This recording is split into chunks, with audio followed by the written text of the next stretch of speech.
ভাইয়া গো, আমি তোমার বাচ্চার মা হতে চলেছি। আর তুমি আমাকে ফেলে অন্য কাউকে বিয়ে করছো।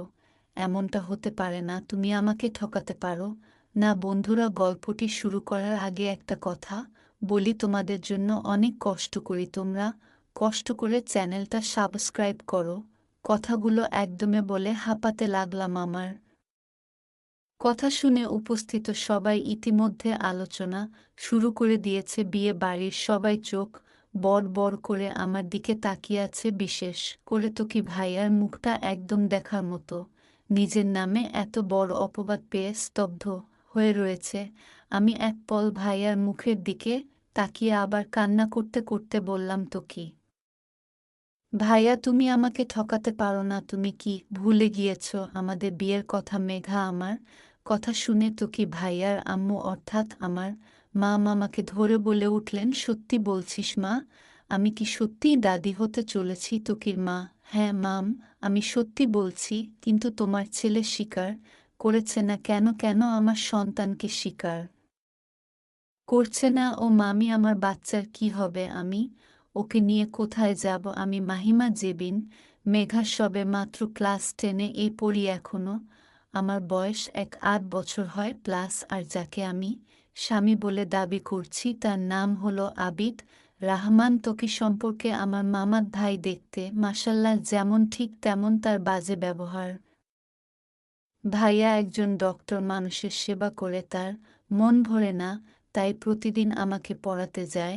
তাকে দেখলে আমার অনেক ভয় লাগে। আমার কথা শেষ করতে না দিয়ে ভাইয়ার হবু স্ত্রী জাইমা আপু বলে উঠল, আমি এই মেয়ের কথা বিশ্বাস করি না, আমার প্রমাণ চাই জাইমা। আমি জাইমা আপুর কথা শুনে ব্যাগ থেকে রেজিস্টার পেপের বের করে তার হাতে দিলাম। পেপেরটা দেখার সাথে সাথে জাইমা আপু চিৎকার করে বলতে লাগলো, এটা হতে পারে না। তো তুমি এমটা কেন করলে? মেঘার মতো একটা বাচ্চা মেয়েকে বিয়ে করলে? এমনটা কেন করলে তুমি জাইমা? তো কি ভাইয়া এক দৃষ্টিতে নিচের দিকে তাকিয়ে আছে। জাইমা, চলো। জাইমার বাবা না, বাবা আমি যাব না। জাইমা, কোনো কথা না, চলো। এরকম ছেলের সাথে আমি তোর বিয়ে দেব না। তোকে তুমি একদম ঠিক করলে না, দেখে নেব। সবাইকে জাইমার বাবা রাগী কণ্ঠে কথাগুলো বলেই তিনি জাইমা আপুকে নিয়ে বাড়ি থেকে বেরিয়ে গেলেন। তো কি পলকহীন দৃষ্টিতে মাটির দিকে তাকিয়ে আছে। ফর্সা মুখটা একদম লাল টমেটোর মতো হয়ে আছে দেখে বোঝা যাচ্ছে সে প্রচুর রেগে গিয়েছে। মামা শান্ত কণ্ঠে ভাইয়াকে বলে উঠল, তো কি ভুল যেহেতু করেছ তাই তোমাকে শাস্তিও পেতে হবে। তকির বাবা, তো কি এই মুহূর্তেই তুমি মেঘাকে বিয়ে করবে? আজ থেকে মেঘা আমাদের বাড়িতে থাকবে। তকির বাবা বিয়ের কথা শুনে আমার ভেতরটা ধপ করে উঠল। আমি এই রাগী লোকটাকে বিয়ে করলে পাগল হয়ে যাব। আমার মায়ের দিকে অসহায় দৃষ্টিতে তাকালাম। বুঝতে চাইলাম যে আমি ভাইয়াকে বিয়ে করব না, কিন্তু আমাকে কেউ বুঝল না। কিছুক্ষণ পর ভাইয়া নামক প্রাণী আমার স্বামীতে রূপান্তরিত হলো। সবাই অনেক খুশি, বিশেষ করে মাম তো আমার হাত ধরে রেখেছে।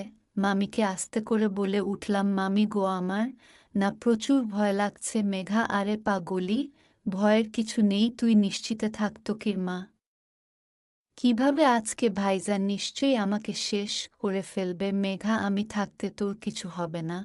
আমার ছেলে অতটাও খারাপ না। তো কি মামি কথা শেষ করেই ভাইয়া বোন তিথি আপুর সাথে আমাকে ভাইয়ার রুমে পাঠিয়ে দিল।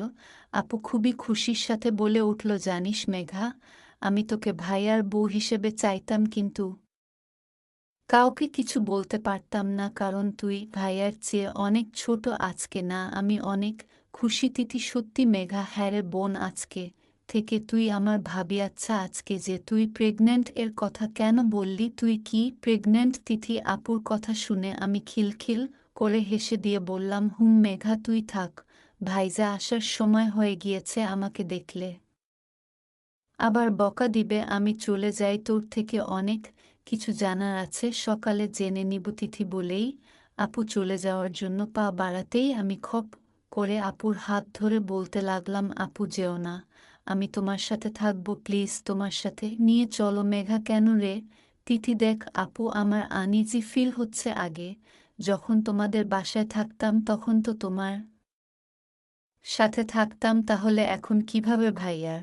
সবাইকে জাইমার বাবা রাগী কণ্ঠে কথাগুলো বলেই তিনি জাইমা আপুকে নিয়ে বাড়ি থেকে বেরিয়ে গেলেন। ত্বকি পলকহীন দৃষ্টিতে মাটির দিকে তাকিয়ে আছে, ফর্সা মুখটা একদম লাল টমেটোর মতো হয়ে আছে দেখে বোঝা যাচ্ছে সে প্রচুর রেগে গিয়েছে। মামা শান্ত কণ্ঠে ভাইয়াকে বলে উঠল, ত্বকি ভুল যেহেতু করেছ তাই তোমাকে শাস্তিও পেতে হবে। ত্বকির বাবা ত্বকি এই মুহূর্তেই তুমি মেঘাকে বিয়ে করবে, আজ থেকে মেঘা আমাদের বাড়িতে থাকবে। ত্বকির বাবা বিয়ের কথা শুনে আমার ভেতরটা ধপ করে উঠল। আমি এই রাগী লোকটাকে বিয়ে করলে পাগল হয়ে যাব। আমার মায়ের দিকে অসহায় দৃষ্টিতে তাকালাম, বুঝতে চাইলাম যে আমি ভাইয়াকে বিয়ে করব না, কিন্তু আমাকে কেউ বুঝল না। কিছুক্ষণ পর ভাইয়া নামক প্রাণী আমার স্বামীতে রূপান্তরিত হলো। সবাই অনেক খুশি, বিশেষ করে মাম তো আমার হাত ধরে রেখেছে। মামিকে আস্তে করে বলে উঠলাম, মামি গো আমার না প্রচুর ভয় লাগছে। মেঘা আরে পাগলি, ভয়ের কিছু নেই, তুই নিশ্চিতে থাক। ত্বকির মা কিভাবে আজকে ভাইজান নিশ্চয়ই আমাকে শেষ করে ফেলবে। মেঘা আমি থাকতে তোর কিছু হবে না, আমার ছেলে অতটাও খারাপ না। তো কি মামি কথা শেষ করেই ভাইয়া বোন তিথি আপুর সাথে আমাকে ভাইয়ার রুমে পাঠিয়ে দিল। আপু খুবই খুশির সাথে বলে উঠল, জানিস মেঘা, আমি তোকে ভাইয়ার বউ হিসেবে চাইতাম, কিন্তু কাউকে কিছু বলতে পারতাম না, কারণ তুই ভাইয়ার চেয়ে অনেক ছোট। আজকে না আমি অনেক খুশি তিথি, সত্যি মেঘা। হ্যাঁ রে বোন, আজকে থেকে তুই আমার ভাবি। আচ্ছা আজকে যে তুই প্রেগন্যান্ট এর কথা কেন বললি? তুই কি প্রেগন্যান্ট? তিথি আপুর কথা শুনে আমি খিলখিল করে হেসে দিয়ে বললাম, মেঘা তুই থাক, ভাইজা আসার সময় হয়ে গিয়েছে, আমাকে দেখলে আবার বকা দিবে। আমি চলে যাই, তোর থেকে অনেক কিছু জানার আছে, সকালে জেনে নিব। তিথি বলেই আপু চলে যাওয়ার জন্য পা বাড়াতেই আমি খপ করে আপুর হাত ধরে বলতে লাগলাম, আপু যেও না, আমি তোমার সাথে থাকবো, প্লিজ তোমার সাথে নিয়ে চলো। মেঘা কেন রে? তিথি দেখ আপু, আমার আনইজি ফিল হচ্ছে। আগে যখন তোমাদের বাসায় থাকতাম তখন তো তোমার সাথে থাকতাম, তাহলে এখন কিভাবে ভাইয়ার পরিবারটাকে বর করতে? এবার আরও একজন নতুন মেহমান আসতে চলছে ওদের ঘরে। এই মেহমান ওদের বর সাধনার ফল। তনু ও ফারাজের এক 0 বছরের দাম্পত্য জীবনে ওরা ছিল নিঃসন্তান। এ নিয়ে দুজন কত হতাশায় বিষাদে দিন পার করেছে। অবশেষে 10টা বছর পর সৃষ্টিকর্তা ওদের সুখবর দিয়েছেন অনাগত সন্তানের আগমনের কারণে ওরা দুজন যেন আবার বাঁচার প্রাণ ফিরে পেয়েছে। ফারাজ দূর থেকে যতটুকু সম্ভব বউয়ের খেয়াল রাখে, অনাগত সন্তানের ভবিষ্যৎ নিয়েও এখনই ভাবেন কিভাবে বাবুকে ভালো রাখা যায়, তনুর কি কি দরকার, এ নিয়েও তাদের হাজার খানিক প্ল্যান। এতক্ষণ স্বামীর সঙ্গে হাসছিল তনু, হঠাৎ করেই মেয়েটা গুহাচি করে মৃদু আর্তনাদ করে উঠল। ফারাজ ব্যাকুল হয়ে উঠল, কি হয়েছে, কি হয়েছে? তনু, বাবু কি কিক মেরেছে? বাবু কিক মেরেছে?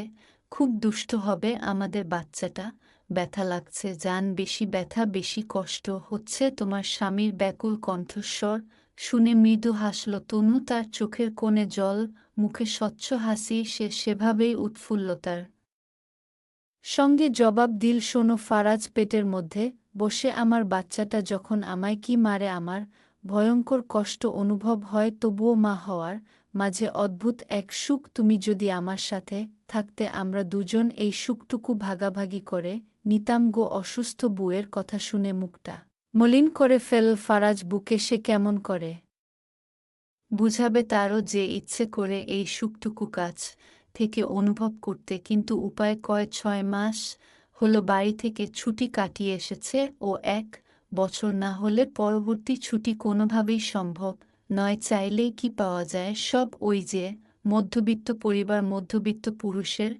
অদ্ভুত এক গল্প থাকে, না বলা কিছু কথা থাকে।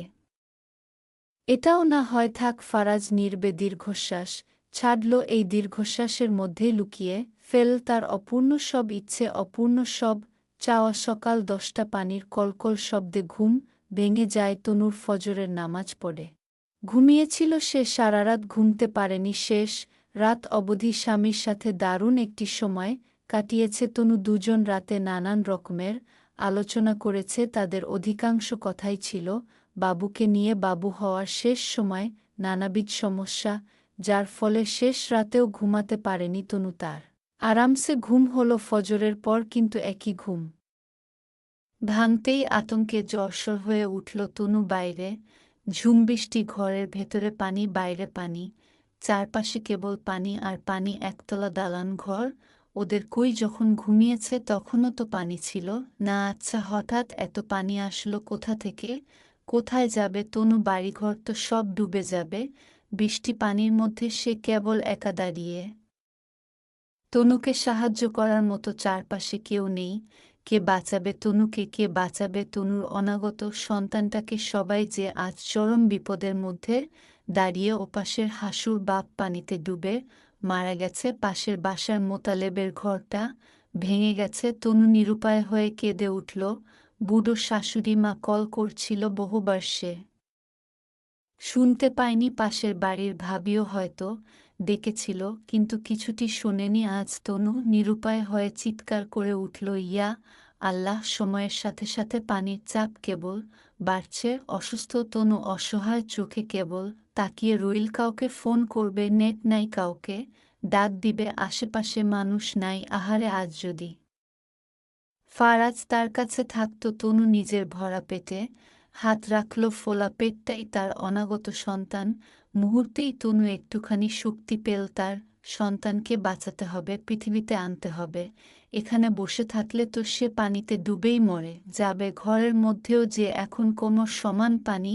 না না, তার বাচ্চাটাকে বাঁচাতে হবে, বাঁচাতে হবে। তনু চোখের জল নিয়ে শেষবার ফোন হাতে। নীল নেট নেই, তবুও স্বামীকে কল করল, মেসেজ করল, কিন্তু গেলই না। যদিও ফারাজ এখন বাসায় নেই, কাজে চলে গেছে। তনু দিকবিদিক শূন্য হয়ে কাঁদতে লাগল। কে বাঁচাবে বলে অতি কষ্টে ঘর ছাড়ল, নিজের সাজানো গোছানো সংসার ছাড়ল। তনু পানির মধ্যে হোঁচট খেতে খেতে কতদূর এগুলো হাঁপিয়ে গেছে তনু। এর মধ্যে কয়েকবার পানিও খেয়েছে। রাস্তাঘাটের কুল কিনারা নেই, চারপাশে যেন মহাসাগর। তনু আঘাত চোখে চারপাশে তাকালো, চিৎকার করে ডাকতে লাগল, কেউ আছো? কেউ আছো? আমাকেও সাহায্য করো প্লিজ, কেউ আমাকে সাহায্য করো। আমি 9 মাসের গর্ভবতী। না, কেউ শুনছে না এসব। আশেপাশে কোথাও কোনো লোক নেই। তনু আবারও কাতরাতে কাতরাতে সামনে এগুতে লাগল। পানির মধ্যে মাগুড়ি খেতে খেতে তনু ইতোমধ্যে দুর্বল হয়ে পড়েছে। ওই তো ডাঙ্গার ওপাশে অনেক লোক দেখা যায়। তনু প্রাণপণ চেষ্টা দিয়ে এগুতে লাগল ওপাশে। কুলে পরিচিত মাহমুদকে দেখে তনু বাঁচার আশ্বাস পেল। ওরা পানির মধ্যে থাকা মানুষগুলোকে উদ্ধার করছে। তনু ভাঙ্গা ভাঙ্গা নিস্তেজ কণ্ঠে, ও ছোট ভাই, আমাকে একটু উঁচু জায়গায় তুলে দাও, আমার পেটে 9 মাসের বাচ্চাগু। মাহমুদ তাকে আশ্বাস দিল। বর্ষার একখানা শক্ত শাড়ি তার দিকে বাড়িয়ে দিল, বলল, আপু শাড়িটা ধরুন, আস্তে আস্তে এগিয়ে আসুন গো। তনু ডুবে বাঁচার চেষ্টা করল। ওই তো আরেকটু পথ। তনু প্রাণপণ চেষ্টা করল তার সন্তানকে সুরক্ষা করতে। হঠাৎ করেই তনু একখা দিয়ে মুখ থুবড়ে পড়ে গেল। একদম স্রোত তনুকে ভাসিয়ে নিয়ে গেল কোথাও। ওপাশের লোকেরা তাকে বাঁচানোর চেষ্টা করল, কিন্তু না, তনুকে আর খুঁজে পাওয়া গেল না। সারাটা দিন চলে গেল। কাজ শেষ করে রাতে হাসি হাসি মুখে অনলাইন হলো ফারাজ। বউয়ের সাথে কথা বলার জন্য কল করল, কিন্তু তনুকে আর পাওয়া গেল না। তনু অনলাইনে নেই, ফোন এখন বন্ধ। ফারাজ ঘাবড়ে গেল, মাকে কল করল, তার ফোনটাও বন্ধ। ফারাজ খুঁজে খুঁজে কাছাকাছি কাছে আত্মীয়দের কল করল, সবাই যেন আজ নেটওয়ার্কের বাইরে। ফারাজ হতাশ হয়ে ফেসবুক ওপেন করল। হঠাৎ করেই মিডিয়ায় দেখতে পেল বাংলার দক্ষিণ পূর্বাঞ্চল ডুবে গিয়েছে। লক্ষ মানুষের হাহাকার, কেউ ঘর হারিয়েছে, কেউ স্বজন হারিয়েছে। ফারাজের বুকের মধ্যে বর্ষর ধাক্কা খেল, ঘাম ছুটল। ওপাশেই তো তার একমাত্র ভিটে মাটি, সেখানে রয়েছে তার মা, বউ আর অনাগত সন্তান। আচ্ছা, ওদের কিছু হলো না তো? আচ্ছা, ওরা ঠিক আছে তো?